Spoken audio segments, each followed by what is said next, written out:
Paket kupçalı, əşyalı, 2 sotda, 3 otaq, tam əşyalı satılır. Dəyərli izləyicilərimiz, evi birinci sizə tam şəkildə göstərək.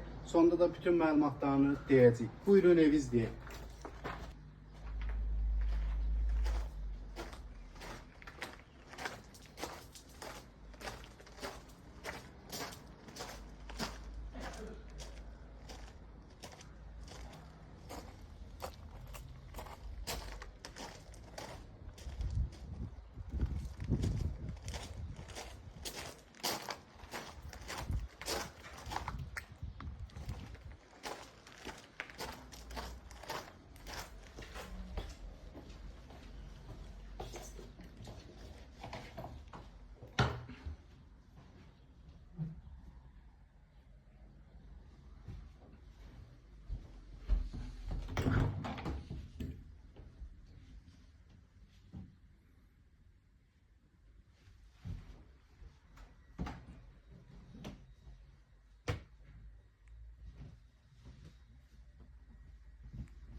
Bu evimiz yerləşir Güney qəsəbəsində. Binə Tavsiqa yolunda 146 nömrəli marşruta 100 metr məsafədə. Maksimum 100 nə çoxdur, 50 metr məsafədə.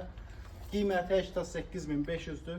Paket kupça ipotekaya da yararlıdır. Ətrafında marşrut, bağça, məktəb, hər bir şey də var. Marketdə 24 saat. Bizlə əlaqə saxlayın.